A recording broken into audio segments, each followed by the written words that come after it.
Temperature change. Today I'm going to talk to you about temperature change and see what we can learn. What more can you learn about temperature? I mean, we know pretty much about it, right? We check our weather.com app to determine what to wear each morning. And this happens a lot more in places where it's tougher winters than ours in Southern California.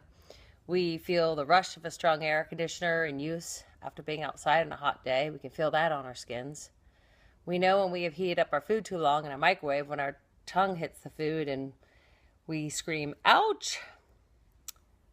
And if we pay attention, we can see that there's steam coming off a hot bowl of soup, so we're a little warned not to eat that food right away and let it cool. So what else can I teach you about temperature? Here you go. Did you know that energy and temperature have a lot to do with each other? Energy. One definition of energy is as follows: the power derived from the utilization of physical or chemical resources, especially to provide light and heat. Did that say heat? Yes, it did. Why? Well, let's go on. We all know that kinetic energy is the energy of motion, which in science means the energy of the moving of the atoms or ions in a substance. So, how do we measure this motion? Of course, temperature can be explained as a measure of how fast these atoms, molecules, or ions in a substance move. So, what does a dictionary say about temperature? Temperature can be defined as the property of matter which reflects the quantity of energy of motion of the component particles. Temperature is not heat, and it's not energy. Let's get that straight.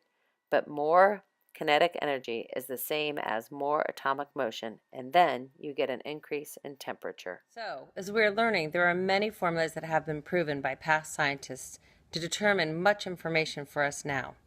What is the formula to learn what affects temperature? Here you go.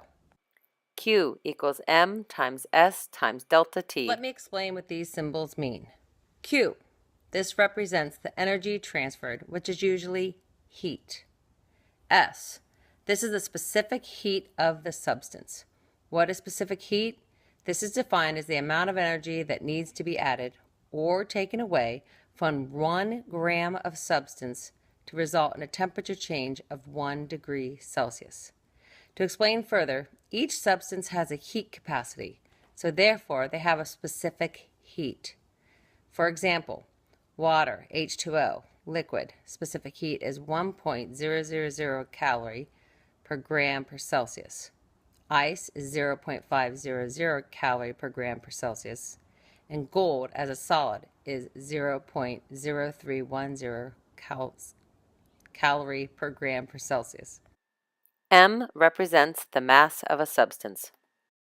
Okay, delta T, temperature change. This is known as a symbol of a triangle, delta T, which equals the final temperature minus the initial temperature of a substance. So, if energy is added to a substance and a temperature change occurs, the delta T will be positive because the final temperature is greater than the initial temperature. But if we remove energy from a substance, then the delta T will be negative since the final temperature is less than the initial temperature.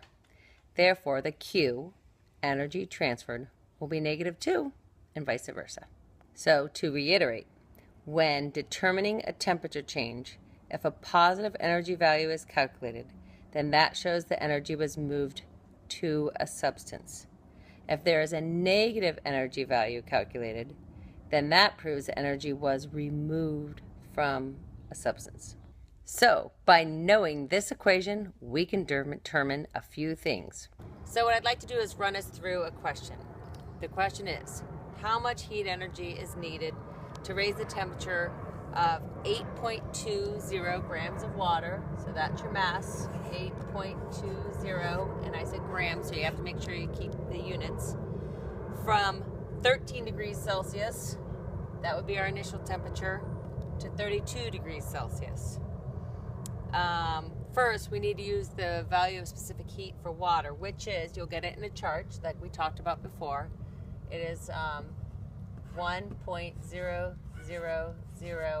Calories. grams per Celsius. And as we discussed before, it can be Celsius or joules.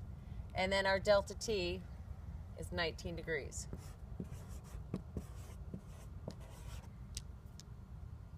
Just review delta T, the final temperature minus the initial. So our final temperature that I gave you, again, was 32 degrees Celsius, and that was 32.0 degrees Celsius, so that's very important to keep that, minus 13 degrees Celsius. We have three significant figures. So when you do that subtraction, this one you can do in your head, right, is 19.0 degrees Celsius. That is now your delta T, and that's how we got this in here.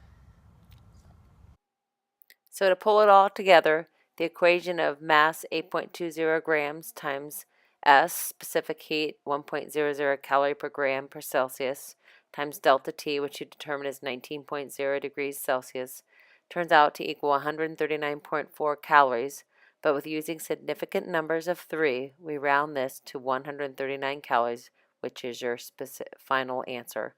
I hope this helped you determine your next equation when determining temperature.